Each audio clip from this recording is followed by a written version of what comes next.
The Rock and Roll Hall of Fame has removed one of its founders, that would be Jann Wenner, from its board of directors after what he made some very, how shall we say, controversial comments about black and female performers. Vlad Duthiers is here to tell us what Wenner said and why he apologized for it. Vlad, good morning to you. Good morning. This is unbelievable in 2023, but Jann Wenner told the New York Times that there aren't any important black or female musicians who are well-spoken enough to be featured in his new book, a collection of interviews with those he considers giants of rock and roll. Jann Wenner's new book, The Masters, features interviews with a cast of all-white male rock legends, including Bob Dylan, Mick Jagger, and Bruce Springsteen.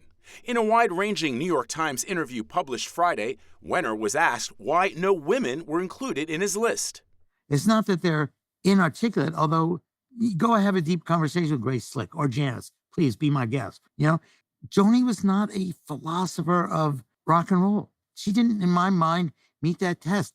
He spoke similarly about black artists. Black artists, I mean, Stevie Wonder, incredibly, they're genius, right? These are genius artists. I mean, I suppose when you use a word as broad as the Masters, fault is using that word, but maybe Marvin Gaye. I could cut Curtis Mayfield, they just didn't articulate at that level. During the 30-minute interview, Wenner did acknowledge he would face criticism, but didn't backtrack.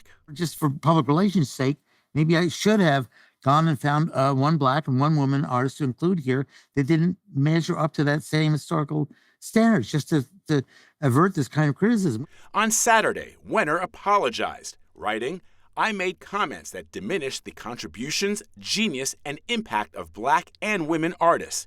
I totally understand the inflammatory nature and badly chosen words and deeply apologize and accept the consequences."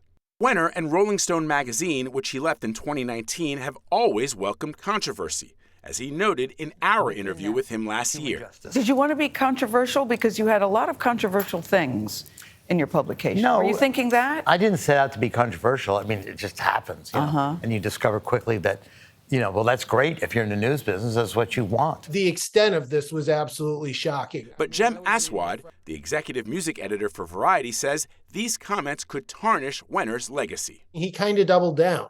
I just don't see how, even if you actually think those things, you can be sentient in 2023 and not realize what a horrible thing that is to say.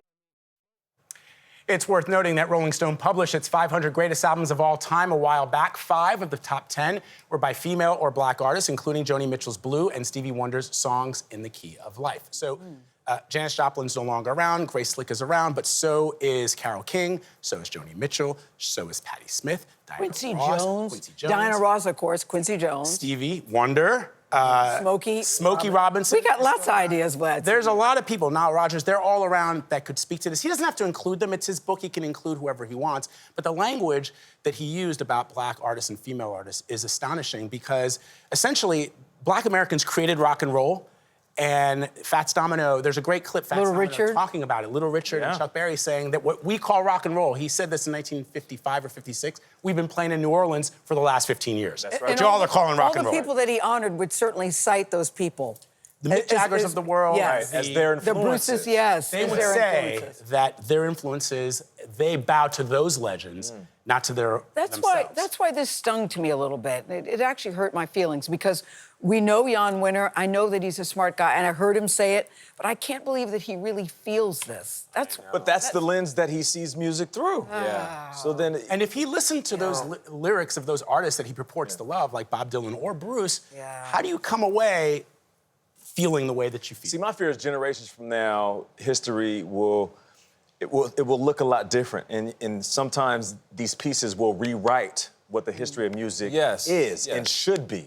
Well, that's why a book like he's going to call it The Masters has got to include true masters of rock and roll, women and people of all races. Vlad, thank you very much. Appreciate it.